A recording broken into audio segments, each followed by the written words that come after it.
Hello students, आज हम class 7 का चैप्टर 13 करेंगे। तो देखिए, इसका 13.1 का पहले हम इंट्रोडक्शन पढ़ेंगे।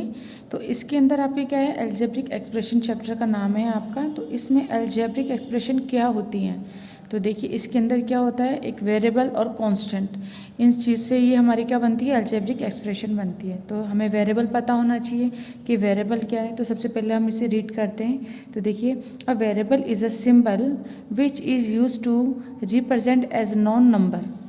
It is denoted by a letter such as X, Y, Z, A, B and so on. A variable can take various value. It values not fixed. देखिए, यानी वेरिएबल क्या होते हैं हमारे, वेरिएबल की अगर हम बात करते हैं तो आपका कोई भी अल्फ़ाबेट नंबर हो सकता है। जैसे हम बोल सकते हैं एक्स, वाई, जेड, ठीक है ना, ए, बी, सी, एस, टी, कुछ भी जितने भी अल्फ़ाबेट वाले नंबर होते हैं ये सब हमारे वेरिएबल कहलाते हैं।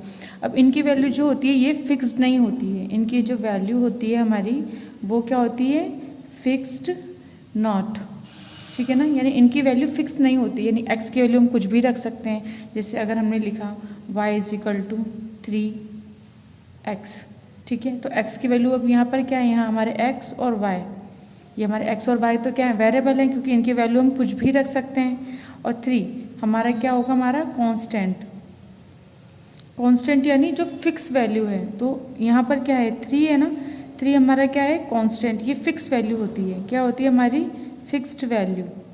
यानी अब 3 है तो 3 रहेगा, 3 में ना तो कम होता है ना ज़्यादा। अगर आपको बोलें कि 3 रुपीज़ दो तो आप उठा के डायरेक्ट 3 रुपीज़ दोगे। अगर हम आपको बोलें कोई आपको 3 बॉल्स देनी है तो आप क्या लिखोगे, 3 बॉल्स ही रखोगे। तो 3 क्या है, हमारी कांस्टेंट है। और x क्या है, x की वैल्यू आप कुछ भी रख सकते हो। तो x, y, z अल्फ़ाबेट में जितने भी नंबर आएंगे वो सब हमारे क्या कहलाते हैं, वेरिएबल, यानी उनकी वैल्यू हम रख सकते हैं। जैसे मानो यहाँ हमने क्या रखा, 3x, तो x की वैल्यू अगर आप यहाँ पे 1 रखते हो, y is equal to 3x लिखा हमने, x की वैल्यू अगर हम 1 रखें तो y इज इक्वल टू कितना हो जाएगा, 3 इंटू 1। x की वैल्यू 1 रखी तो 3 आ जाएगा ना, तो y की वैल्यू कितनी आ जाएगी, 3। इसी तरह x बराबर अगर हम 2 रखें तो y इज इक्वल टू कितना आ जाएगा, 3 इंटू 2, एक्स की जगह 2 तो रखा तो कितना आ जाएगा, 6। यानी क्या है, x की हम अपनी मर्जी से वैल्यू रखते जाएंगे तो y की हमको वैल्यू मिलती जाएगी। तो वेरिएबल क्या होता है, वेरिएबल हमारे अल्फ़ाबेटिकल सिंबल्स होते हैं। इसमें क्या होती है, इनकी वैल्यू फिक्स नहीं होती है। जबकि कांस्टेंट क्या होता है, जिनकी वैल्यू फिक्स हो जाती है। जैसे देखिए, a symbol having fixed value is called constant. Example के लिए जैसे हमने 2, 5, -10, 3 इतना ले लिया, इनकी वैल्यू क्या है, फिक्स है ना, ये ना कम होते हैं ना ये ज़्यादा होते हैं। अब देखिए, N algebraic expression is a combination of variable and constant with basic operation, ठीक है। तो ये आपका मोस्ट है, क्यों, क्योंकि अलजेब्रिक एक्सप्रेशन होती क्या है, तो अलजेब्रिक एक्सप्रेशन क्या होती है, ये क्या होता है, हमारे कॉम्बिनेशन होता है वेरिएबल का और कांस्टेंट का विद बेसिक ऑपरेशंस। यानी बेसिक ऑपरेशंस के साथ अगर हम वेरिएबल और कांस्टेंट को लिखते हैं तो वो हमारी क्या कहलाती है, अलजेब्रिक एक्सप्रेशन कहलाती है। जैसे हमने ये लिखा, तो देखो हमने क्या बोला है कि combination of variable and constant with the basic operation. तो बेसिक ऑपरेशन आपको पता है क्या होते हैं, प्लस, माइनस, डिवाइड, मल्टीप्लाई, ये सब हमारे क्या कहलाते हैं, बेसिक ऑपरेशन कहलाते हैं। तो इन सब के साथ रिलेट करके जैसे हमने लिखा कांस्टेंट, फिर हम बोल सकते हैं हमने वेरिएबल लिखा, तो कांस्टेंट और वेरिएबल को अगर हम ऑपरेशन के साथ लिखते हैं, ये क्या है, हमारे सब ऑपरेशन है, आप किसी भी सिंबल का यूज़ कर सकते हैं। ऑपरेशन के साथ अगर हम लिखते हैं तो ये हमारा क्या कहलाएगा, ये हमारी क्या कहलाएगी, अलजेब्रिक एक्सप्रेशन कहलाएगी। अब जैसे अपन कुछ भी लिख सकते हैं, जैसे एग्जाम्पल लिखते हैं, तो हमने क्या लिखा, 3x। अब देखो 3x लिखा ना, तो यहाँ पर 3 तो कांस्टेंट हो जाएगा और x हमारा क्या हुआ, x हमारा वेरिएबल हो गया। इन दोनों के प्रोडक्ट की फॉर्म में भी लिख सकते हैं। तो जैसे मैंने लिखा 3x प्लस 2y प्लस 3, अगर हमने ऐसे लिख दिया तो देखो यहाँ पर x और y दो नंबर है ना, ये दो वेरिएबल हैं और दोनों अलग अलग हैं, तो ये कितना हो जाएगा, 2 वेरिएबल हो जाएंगे, x एंड y। और 3, 2 और 3 ये सब हमारे क्या है, कांस्टेंट हैं। तो आपको समझ में आया कि जब हम वेरिएबल और कांस्टेंट को साथ में लेके इनके कॉम्बिनेशन बना के और हम ऑपरेशन का भी यूज़ करके अगर कोई हम क्या बनाते हैं, इक्वेशन बनाते हैं, तो यही हमारी इक्वेशन क्या कहलाती है, अलजेब्रिक एक्सप्रेशन कहलाती है। तो अलजेब्रिक एक्सप्रेशन आपको समझ में आया होगा कि वेरिएबल और कांस्टेंट को साथ में रखकर और ऑपरेशन का भी, बेसिक ऑपरेशन का यूज़ करके जब हम कोई टर्म लिखते हैं ठीक है, तो वो हमारी क्या कहलाती है, अलजेब्रिक एक्सप्रेशन कहलाती है, यानी कि कॉम्बिनेशन है वेरिएबल और कांस्टेंट का। अब देखिए इसके बाद आएगा हमारा बाइनोमियल, माइनोमियल और ट्राइनोमियल। तो ये क्या होते हैं, आइए देखते हैं।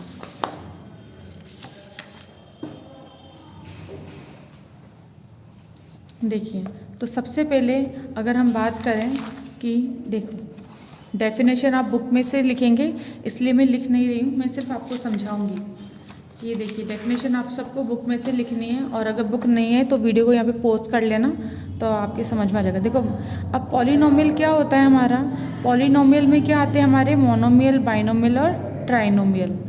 तो ये सब हमारे क्या कहलाते हैं, पॉलिनोमियल कहलाते हैं। तो देखो मोनोमियल क्या होता है हमारा, an expression with only one term is called monomial. यानी अगर आपके पास सिर्फ एक टर्म है तो हम उसे क्या बोलेंगे, जैसे 3x - 5m, इस तरह की अगर कोई सिर्फ एक ही टर्म है तो उसे हम क्या बोलते हैं, मोनोमियल बोलते हैं।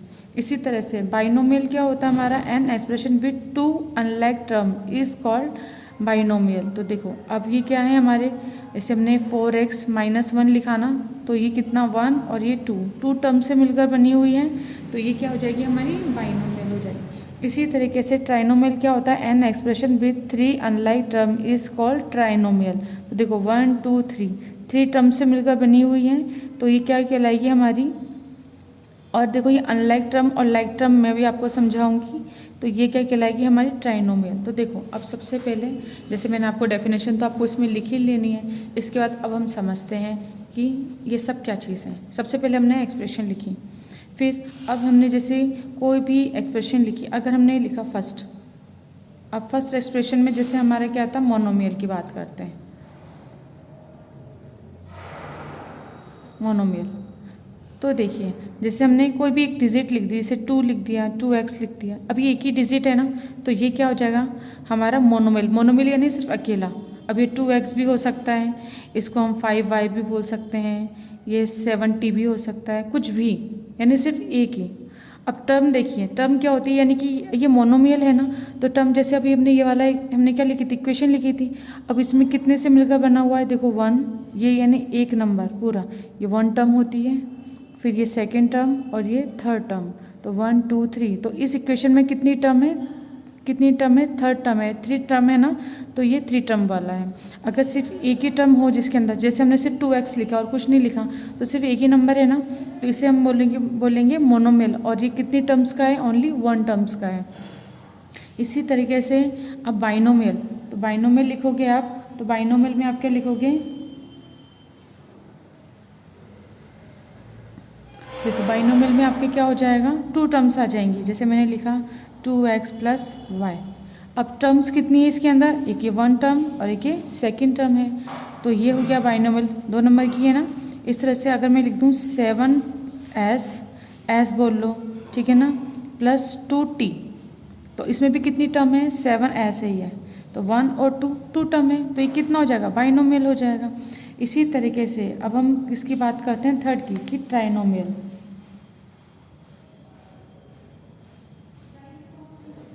ट्राइनोमियल क्या होता है हमारा, इसमें अब कितनी टर्म्स आ जाएंगी, 3 टर्म्स आ जाएंगी, तो हम कुछ भी लिख सकते हैं, जैसे 7x + 2y + 1। तो देखो कितनी टर्म्स है इसमें, 1 term, second term, third term, तो कितनी टर्म से मिलकर बना हुआ है, ये 3 टर्म से मिलकर बना हुआ है, इसलिए से हम क्या बोलेंगे, ट्राइनोमियल। और ये सब, इन सब को हम क्या बोलते हैं, पॉलिनोमियल।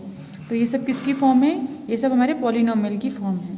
तो पॉलिनोमियल में अगर 1 टर्म का होगा तो मोनोमियल, अगर सेकेंड टर्म की अगर हमारी अलजेब्रिक एक्सप्रेशन होगी तो बाइनोमियल, और अगर हमारे एक्सप्रेशन में 3 टर्म है तो उसे हम क्या बोलेंगे, ट्राइनोमियल बोलेंगे। अब इसके बाद हम पढ़ते हैं like term and unlike term. अब देखिए हमारी लाइक एंड अनलाइक टर्म्स की हम बात करते हैं, तो लाइक टर्म हमारी क्या होती है, the term having the same algebraic factor are called like और सिमिलर टर्म। यानी हमारे एल्जेब्रिक फैक्टर क्या होने चाहिए, एक जैसे होने चाहिए, ठीक है। The like terms have the same variable and the power numerical coefficient need not match. अब देखिए जैसे हमने क्या लिया, जैसे अपना फर्स्ट है 5x और एक क्या लिया हमने -19x आर लाइक टर्म। क्यों, क्योंकि देखो इसके कोफिशिएंट क्या है हमारे x, यानी इसके साथ जो मल्टीप्लाई है ना वो सेम है, तो सेम एल्जेब्रिक फैक्टर क्या है हमारा x, यानी इसके साथ साथ क्या मल्टीप्लाई हो रहे हैं दोनों तरफ x एक जैसे है ना, तो ये लाइक टर्म हो जाएगी।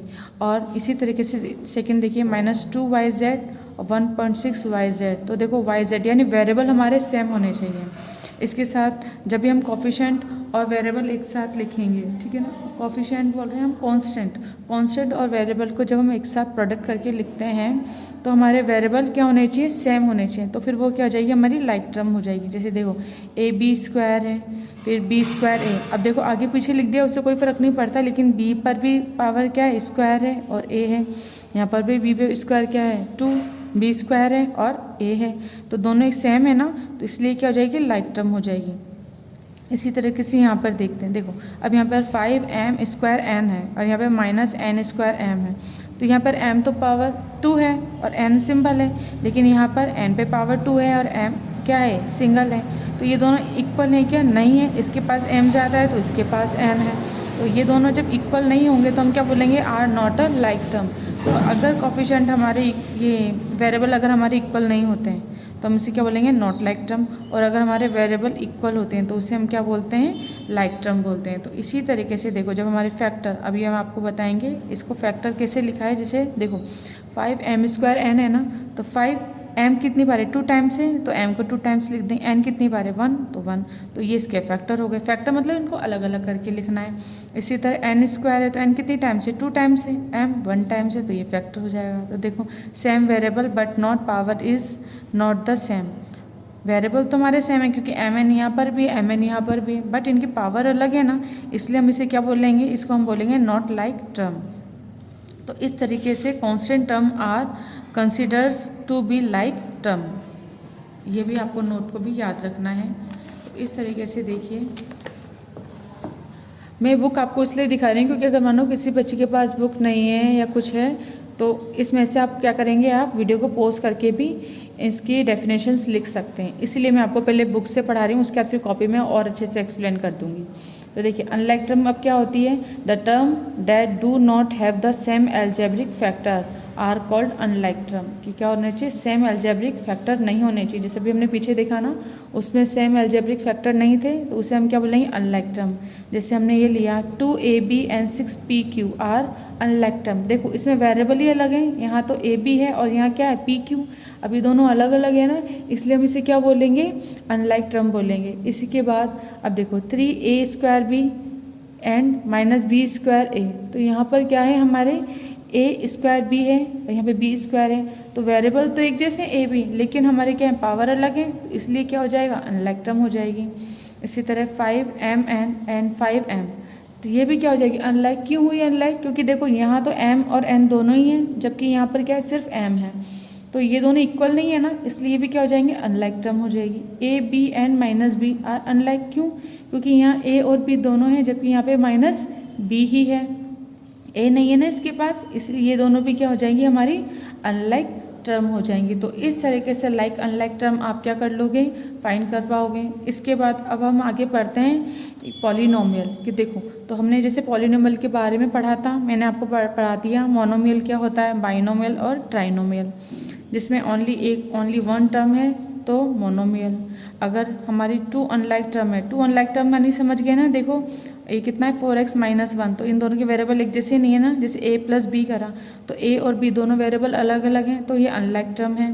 तो इसी तरीके से जब 2 अनलाइक टर्म्स से मिलकर अगर एक्सप्रेशन बनती है तो वो क्या होती है, बाइनोमियल। तो ये सब कितनी है, देखो 2 2 से बनी हुई है ना, तो ये क्या है, हमारी बाइनोमियल। ट्राइनोमियल जिसमें 3 अनलाइक टर्म होती हैं, तो देखो 1 2 3 अनलाइक टर्म है, 1 2 3 अनलाइक टर्म है, तो ये हमारा ट्राइनोमियल हो जाएगा। तो इसकी वीडियो को पॉज करके इन सब की डेफिनेशन आप लिख लेंगे। इसके बाद देखिए हमारा क्या है, पॉलिनोमियल। पॉलिनोमियल हमारे पास क्या होता है कि देखिए, इन अ जर्नल एन एक्सप्रेशन विद 1 और मोर term of the type given above is called a polynomial. देखिए यानी क्या है, कैसी अलजेब्रिक एक्सप्रेशन होनी चाहिए, विद 1 और मोर देन टर्म्स, या तो एक टर्म्स हो या 2 या उससे ज़्यादा टर्म्स अगर हमारे पास होती हैं तो वो क्या होता है, हमारा पॉलिनोमियल होता है। A monomial, a binomial, a trinomial discussed above are all example of polynomials. तो ये सब क्या है हमारे मोनोमियल, बाइनोमियल, ट्राइनोमियल, ये सब क्या है हमारे पॉलिनोमियल के ही एग्जाम्पल हैं। Expression with more than 3 terms are simply called polynomial. तो आपको याद रखना है अगर 3 टर्म से ज़्यादा हैं तो उसे हम सिंपली क्या बोलेंगे पॉलिनोमियल, क्योंकि अगर 1 टर्म है तो आप मोनोमियल बोल दोगे, सेकंड टर्म है तो बाइनोमियल बोल दोगे, थर्ड टर्म है तो ट्राइनोमियल बोल दोगे, लेकिन थर्ड से ज़्यादा टर्म है तो फिर उसके लिए फिर आप क्या बोलोगे, आप उसके लिए बोलोगे पॉलिनोमियल, ठीक है ना। तो पॉलिनोमियल बोल देंगे। अब जैसे ये लिखा हमने तो देखो 1 2 3 4 टर्म्स है ना इसके अंदर, तो इसको हम डायरेक्ट क्या बोलेंगे इज़ अ पॉलिनोमियल। तो जब हमारी 4 टर्म्स आ जाएँ तो हम क्या बोलेंगे इसे polynomial. In a polynomial exponent of the variable is a whole number. आपको याद रखना है जब पॉलिनोमियल होता है यानी आपको इस फॉर्म में अगर हम कुछ एक्सप्रेशन को लिखते हैं तो उसके अंदर जो एक्सपोनेंट होते हैं हमारे ये पावर जितनी है ना एक्सपोनेंट होते हैं वो सब हमारे क्या होने चाहिए होल नंबर होने चाहिए। अगर होल नंबर नहीं है तो वो हमारी क्या हो जाएगी अलजेब्रिक एक्सप्रेशन नहीं कहलाएगी। तो आपको ये बात ध्यान रखनी है। इसके बाद आपको देखना है डिग्री क्या होती है, डिग्री ऑफ द पॉलिनोमियल। देखिए कि हम क्या करेंगे the term with the highest power in a polynomial determine the degree of the polynomial. यानी हमने कोई भी एक्सप्रेशन लिखी, जैसे मानो ये एक्सप्रेशन लिखी हुई है कितना है 2x की पावर 3 है प्लस 3 है, तो यहाँ पर इतनी लिखी हुई है ना, तो सबसे हाईएस्ट पावर क्या है 3 है, तो इसकी पूरी अलजेब्रिक एक्सप्रेशन की डिग्री कितनी हो जाएगी 3 हो जाएगी। तो इसलिए हम क्या बोलेंगे all have the greatest power as 3 so there are called the 3 degree polynomial. अब जैसे हमने ये लेता है ये वाली ली a की पावर q है प्लस b प्लस c है, तो देखो यहाँ से यहाँ तक पूरी अलजेब्रिक एक्सप्रेशन में हाईएस्ट पावर कितनी है 3 है ना, क्योंकि b की तो 1 है लेकिन a की 3 है, तो कितना आ जाएगा इसका भी हाईएस्ट पावर हम देखते हैं तो ये कितना हो जाएगी इसकी डिग्री 3 हो जाएगी। These are called the 3 degree polynomial. तो ये वाली जो डेफिनेशन है आप इसको भी क्या करेंगे कॉपी में करेंगे। अब देखिए जैसे हमने एक एग्जाम्पल लिया, आपको ये क्या दे दी एक इक्वेशन दे दी है पूरी x की power 4 minus 2xy² plus 4x² yz³ तो अब हम क्या करेंगे अगर हमें इसकी डिग्री फाइंड करनी है तो डिग्री फाइंड करने के लिए हम क्या करेंगे first term second third term है ना अपने पास, तो फर्स्ट टर्म का इसमें देखेंगे पावर कितनी है 4 है तो 4 लिख दी। इसमें देखो पावर कितनी है x पर तो 1 है प्लस y पर कितनी 2 पावर है, तो इन दोनों का प्रोडक्ट हो रहा है ना, तो पावर भी हमारी क्या हो जाएंगी ऐड हो जाएंगी। तो देखो x और y स्क्वायर है, ये पूरे की पूरी एक टर्म है, तो x पर पावर 1 है y पर 2 है, तो 1 और 2 कितना होते हैं 3, यानी ये सेकेंड टर्म में अपनी पावर कितनी हो जाएगी 3 हो जाएगी। इसी तरह से अब थर्ड टर्म देखते हैं अपन, तो देखो x पर कितनी पावर है 2, y पर a की पावर है और z पर 3 पावर है, तो 2 प्लस 1 प्लस 3 करेंगे तो टोटल कितने हो जाएंगे 6, यानी थर्ड टर्म पे अपनी पावर कितनी हो जाएगी टोटल मिला लेंगे इन सब अलजेब्रिक जितने भी हमारे वेरिएबल है ना, इन वेरिएबल की सबकी पावर अगर हम ऐड कर लेते हैं तो 6 आती है, तो थर्ड टर्म की पावर कितनी हो जाएगी 6 हो जाएगी। तो देखो फर्स्ट टर्म की तो 4 पावर हो गई, सेकेंड की 3 और थर्ड टर्म की पावर अपनी कितनी हो जाएगी 6, तो हाईएस्ट पावर कितनी है 6 है ना, तो हम क्या बोल देंगे the highest power of the term is 6, दस the degree of the polynomial this is 6। तो ये पूरे पॉलिनोमियल में आप क्या देखोगे डिग्री देखोगे, जिसकी पावर सबसे ज़्यादा हाईएस्ट होगी इन पूरी टर्म में से, जिसकी भी पावर सबसे ज़्यादा होगी तो हम क्या बोलेंगे वही इस पूरे पॉलिनोमियल की डिग्री होगी। तो इस तरीके से जैसे यहाँ पर देखो 4 3 6 आया था, तो 6 सबसे ज़्यादा है तो हम क्या बोलेंगे degree of the polynomial this is 6, तो 6 क्या आ जाएगी इसकी डिग्री आ जाएगी। तो आपको समझ में आया होगा कि डिग्री हम किस तरीके से निकालेंगे। अब आप इधर देखिए कि जैसे एक एग्जांपल लेते हैं हम, अलजेब्रिक एक्सप्रेशन हमने लिख दी है, एक तरफ हम क्या लिखेंगे टर्म, एक तरफ वेरिएबल और एक तरफ कांस्टेंट, तो अब आपको देख के बताना है। तो जैसे अपन फर्स्ट की बात करते हैं, क्या दे रखा है अपन को 3x माइनस 2y प्लस 1 ये दे रखा है, तो टर्म्स इसमें कितनी है 1 2 3 टर्म्स है ना, तो सबको अलग अलग लिख रहे हैं। देखो 3x फिर कॉमा लगा के कितना हो जाएगा माइनस 2y फिर कॉमा लगा के 1, तो कितनी टर्म्स है 1 2 3 हमने अलग अलग टर्म्स कर ली। इसके बाद वेरिएबल टर्म्स कितनी, वेरिएबल जिसमें x और y आए तो वो वेरिएबल है, तो टर्म्स में देखो 3x माइनस 2y है ना, तो 3x माइनस 2y तो ये तो क्या हो जाएंगे वेरिएबल टर्म्स हो जाएंगी। और कांस्टेंट टर्म्स अपनी कितनी है इसमें सिर्फ 1 है तो 1 आ जाएगा। इसी तरह से minus 5x² plus 3xy minus 8xy³ ये है। तो अब इसमें अगर हम टर्म्स की बात करते हैं तो देखो ये अलग अलग कर देंगे तीनों को, माइनस 5x² 3xy और माइनस 8xy³ अलग अलग कर दिया, तो ये तो हमारी क्या हो जाएंगी, टर्म्स हो जाएंगी। टर्म्स यानी इनको टुकड़े कर देना, अलग अलग करके लिख दिया हमने। इसके बाद वेरिएबल, वेरिएबल कौन कौन से हैं, तीनों ही वेरिएबल हैं क्योंकि इसमें x वेरिएबल है। सेकंड टर्म इसमें कितने x और y वेरिएबल है और इसके अंदर x और y वेरिएबल है, तो सारे के सारे वेरिएबल आ जाएंगे। अब कांस्टेंट इसमें है क्या, नहीं है ना, कांस्टेंट इसके साथ मल्टीप्लाई हो रहा है लेकिन अलग से नहीं है ना, तो कांस्टेंट टर्म की अगर हम बात करें तो वो इसमें है ही नहीं, तो हम क्या बोलेंगे, नॉट एग्जिस्ट। जैसे इसके अंदर तो +1 थी लेकिन इसके अंदर प्लस अलग कुछ कांस्टेंट लिखा हुआ है क्या, नहीं है ना, इसलिए हम क्या बोलेंगे, इसे नॉट एग्जिस्ट आ जाएगा। इसी तरह से 2z है, तो टर्म कितनी, सिर्फ एक ही है 2z, और वेरिएबल भी अपना 2z है, कांस्टेंट अपना नॉट एग्जिस्ट कि है ही नहीं अपने पास। तो इस तरीके से आप ये कर लेंगे। एक ये वाला करके देखो, -10 -y + 1/2 y² है, तो अब टर्म कितनी है, सबको अलग अलग लिख लेंगे। -y एक बार लिख लिया, 1/2 y² और एक बार कांस्टेंट लिख लिया हमने। अब वेरिएबल टर्म्स कितनी है, जिसमें y आ रहा है तो वो तो वेरिएबल्स टर्म हो गई। कांस्टेंट कितना है, -10 है, तो -10 लिख देंगे। इसी तरीके से ये देखो, यहाँ पर 2.5x है, -3yx है, तो अब क्या हो जाएगा, टर्म्स कितने हो जाएगी, इनको अलग अलग करके लिख लेंगे। अब देखो माइनस आता है ना, तो कोमा ला के माइनस को साथ में लिखना, ऐसे नहीं आप माइनस को छोड़ दो, माइनस को साथ में लिखोगे, -3yx इस तरीके से। अब वेरिएबल टर्म्स कितनी हो जाएंगी अपनी, कि अब आप क्या लिखोगे, देखो x y x ये सब अल्फ़ाबेट आ रहे हैं ना, तो जितने भी अगर कोई एक्सप्रेशन में अल्फ़ाबेट जितने भी आते हैं तो वो सब क्या होते हैं, हमारे वेरिएबल, तो ये वेरिएबल टर्म्स हो जाएंगे हमारे। कांस्टेंट टर्म्स है क्या इसमें, +1 2 3 कुछ भी नहीं है ना, सिर्फ वेरिएबल ही वेरिएबल दिख रहे हैं, तो कांस्टेंट टर्म जब है नहीं तो हम क्या लिखेंगे, नॉट एग्जिस्ट लिख देंगे। अब देखिए इसके बाद आता है हमारे फैक्टर ऑफ द टर्म, कि फैक्टर क्या करते हैं, तो देखिए each term in a algebraic expression is a product of one or more variable and a constant or simply a constant. These variable and constant are known as the factor of that term.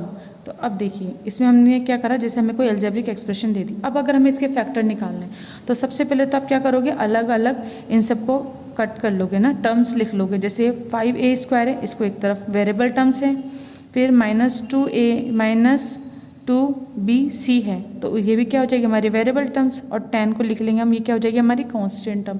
तो सबसे पहले हमने इनको अलग अलग कर लिया, variable terms को एक तरफ और कांस्टेंट को एक तरफ, यानी 3 अगर 3 से मिलकर बनी हुई ना, 3 टर्म्स से, तो तीनों को हमने अलग अलग कर लिया। अब हम फैक्टर कैसे करते हैं, देखो ये 5a² है, तो इसमें क्या है, एक तो 5 है और प्रोडक्ट क्या हो रहा है, a टू a का स्क्वायर है ना, तो a और a, यानी इसकी भी हमने क्या कर ली, टुकड़े कर लिए, तो टुकड़े करना ही हमारे क्या कहलाता है, फैक्टर। इसी तरह से -2bc है, तो -2 डिजिट और ये कितना हो जाएगा b और ये c वेरिएबल टर्म्स हो जाएगी। इसी तरीके से +10 है, तो इसके तो कोई फैक्टर ही नहीं है, तो ये तो खुद ही एक 10 है, तो ये तो सिंपली रह जाएगा। ठीक है, इसी तरीके से अब अपन एक और टर्म लेते हैं, जैसे ये कितना है, सेकंड एग्जांपल है 2xy -5, ये लिया हमने। अब इसके फैक्टर करने हैं तो पहले तो टर्म्स अलग अलग करेंगे, तो ये तो कितने हो जाएगी, वेरिएबल टर्म्स, और ये हमारी कांस्टेंट हो जाएगी। अब वेरिएबल टर्म्स के भी अगर हम फैक्टर करते हैं तो किससे प्रोडक्ट है, तो 2 है, एक x है और एक y हो जाएगा, तो कितना हो जाएगा 2xy, ये हमारे फैक्टर हो जाएंगे। और -5 तो सिंपली लिखा हुआ है, तो एक फैक्टर इसका क्या यही रहेगा 10, ये -5 है ना, तो -5 ही रहेगा।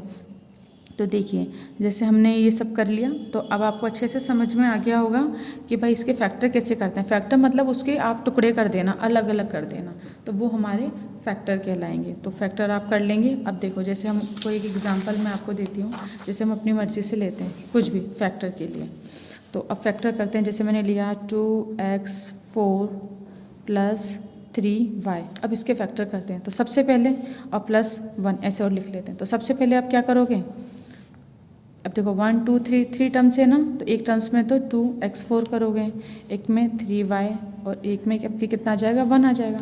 तो ये तो क्या हो जाएंगे अपने वेरिएबल टर्म हो जाएंगी, ये भी कितनी अपनी वेरिएबल टर्म है, और ये हमारा क्या है कांस्टेंट है, ये हमारी कांस्टेंट हो गई ना। सीधा कर देते हैं, देखिए अभी कांस्टेंट हो गई।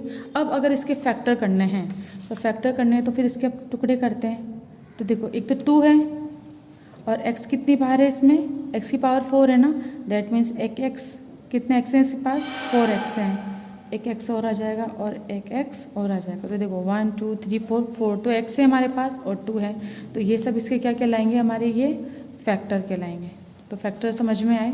अब इसी तरीके से वेरिएबल टर्म से हमारी 3y, तो इसके अगर फैक्टर करें तो क्या क्या प्रोडक्ट हो रहा है, एक तो 3 और एक y, और कांस्टेंट ये तो 1 ही है ना, तो ये ऐसे ही रह जाएगा। तो ये भी हमारे क्या हो जाएंगे, ये सब हमारे क्या हैं, फैक्टर्स हैं। तो आपको समझ में आया फैक्टर्स आप किस तरीके से करेंगे।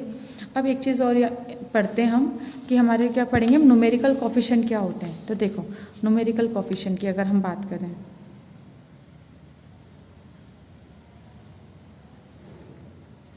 न्यूमेरिकल कोफिशिएंट क्या होता है, तो जैसे हमने कोई भी प्रोडक्ट लिखा, जैसे मैंने लिखा 2x, ठीक है, अगर मैंने 2x लिखा तो यहाँ पर 2 तो क्या है, कांस्टेंट है, और x हमारा वेरिएबल है।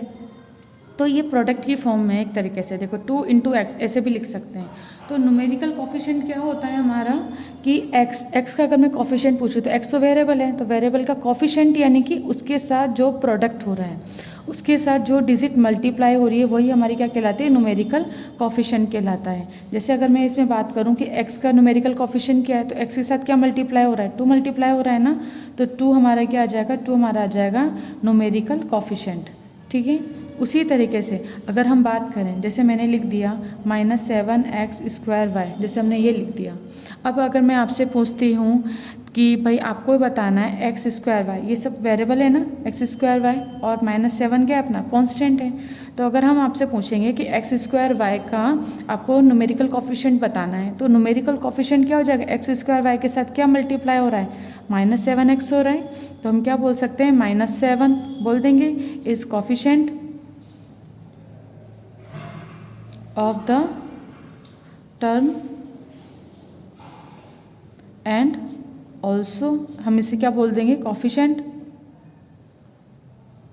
Of x²y। तो देखो एक तो -7 क्या है, कोफिशिएंट है हमारा ऑफ द टर्म, इस पूरे टर्म का ही कोफिशिएंट है, और अगर हम बोलते हैं x² का कोफिशिएंट क्या है, तो इसके साथ मल्टीप्लाई क्या हो रहा है, -7 हो रहा है, तो -7 ही क्या हो जाएगा इसका कोफिशिएंट। यानी आपको कोफिशिएंट समझ में आया कि इसके साथ क्या मल्टीप्लाई हो रहा है, और कौन सी डिजिट मल्टीप्लाई हो रही है। जैसे अगर एक एग्जाम्पल और लेते हैं, अगर हमने, जैसे मैंने लिख दिया आपको 25ty, अब अगर मैं पूछूं आपसे, आपको बताना है ty का कोफिशिएंट क्या है, तो ty का कोफिशिएंट आप क्या बताओगे,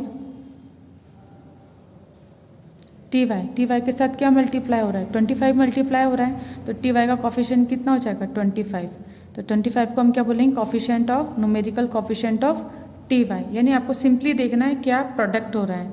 अब इसी तरीके से अगर हमने लिख दिया, जैसे एक एग्जांपल और लेते हैं, जैसे मैंने 11xyz इस तरीके से लिख दिया।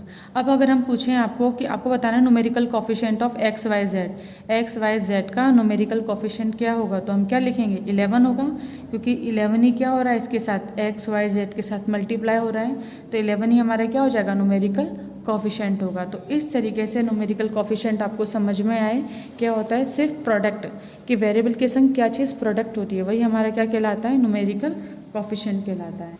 अब देखो जिस तरह हमने अभी तक सब कुछ पढ़ लिया, ये डिवीज़न ही चल रहा है आपका। अब जैसे लाइक टर्म थी ना, लाइक टर्म क्या थी, यानी आपकी ऐसी टर्म जिसके अंदर आपकी क्या होनी चाहिए, जो वेरिएबल है ना वो इक्वल होनी चाहिए। जैसे मैंने अगर 2x लिखा और इधर मैंने 3x लिख दिया, तो x और x इक्वल है ना, तो ये क्या हो जाएंगे, हमारे लाइक हो जाएंगे।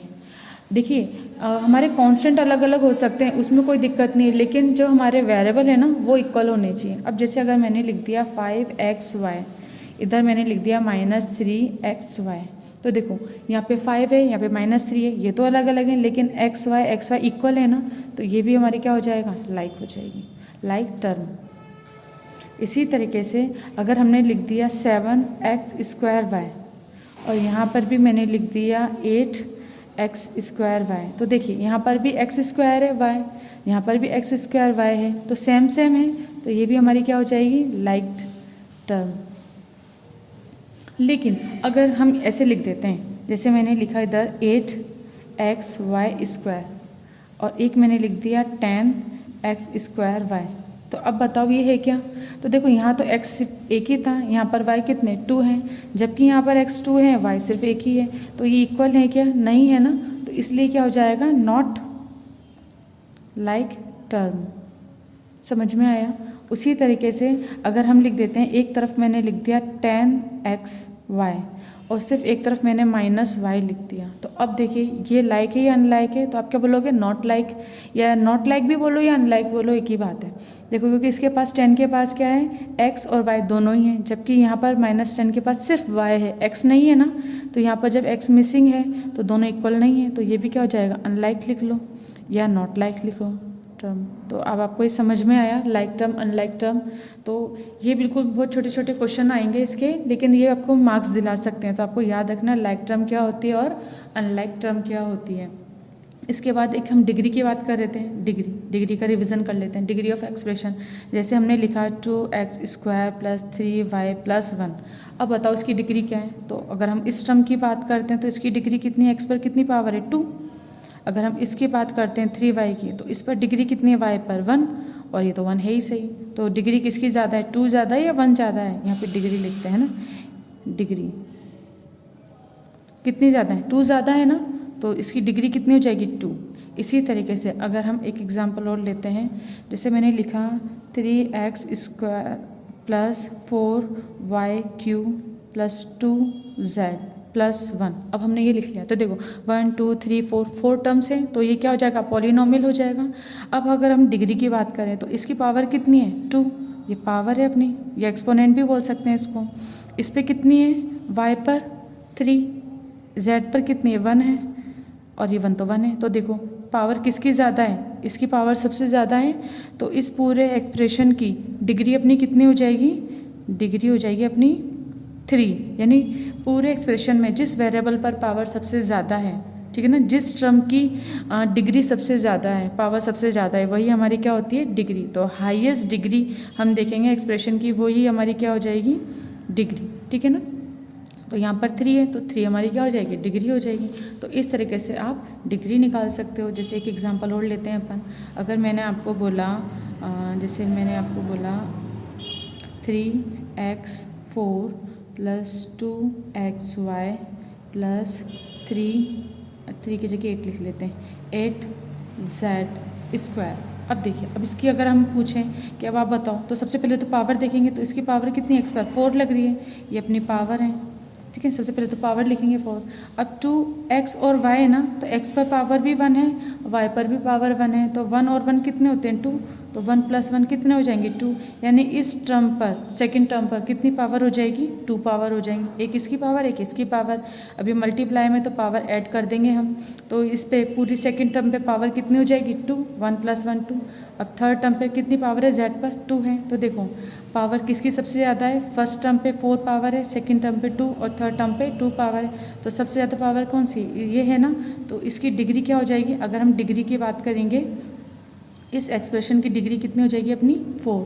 तो इस तरीके से आपको डिग्री निकालनी आनी चाहिए। तो इसका इंट्रोडक्शन कंप्लीट हुआ, लाइक टर्म अनलाइक टर्म ये सब अपनी कंप्लीट होती है। तो अब इसकी जो एक्सरसाइज है हम क्या करेंगे, उसे नेक्स्ट वीडियो में करेंगे, आप खुद भी करिएगा। अब तो एक एग्जांपल और लास्ट में करते हुए चलते हैं कि देखो एल्जेब्रिक एक्सप्रेशन आपको दे रखी है, वेरिएबल टर्म न्यूमेरिकल कोफिशिएंट आप निकाल सकते हो। जैसे वेरिएबल टर्म कितनी है, 3x है ना, क्योंकि एक्स के साथ मल्टीप्लाई है, तो ये हो जाएगी वेरिएबल टर्म्स। अब न्यूमेरिकल कोफिशिएंट क्या है, देखो x के साथ क्या मल्टीप्लाई हो रहा है, 3, तो 3 आ जाएगा। इसी तरह से -yz + 3 है, तो न्यूमेरिकल ये वेरिएबल टर्म्स कितनी हो जाएंगी, yz। अब yz माइनस का है ना, तो हमारे न्यूमेरिकल कोफिशिएंट क्या है, देखो yz के साथ क्या मल्टीप्लाई हो रहा है, -1 हो रहा है, तभी तो ये माइनस डिजिट ये माइनस साइन लग रहा है, तो इसे हम क्या बोलेंगे, -1। 3 को मत ले लेना, क्योंकि सिर्फ हमें क्या लिखना है, वेरिएबल टर्म्स में, वेरिएबल टर्म्स के साथ कौन सा कांस्टेंट क्या हो रहा है, प्रोडक्ट में हो रहा है, तो इसके साथ -1 है ना, इसलिए -1 आ जाएगा। अब इसमें देखो हमारे पास कितना है, 5 - y + 4y²। तो अगर हम y का कोफिशिएंट पूछेंगे तो -y लिख रहा है, y का कोफिशिएंट तो क्या हो जाएगा, -1।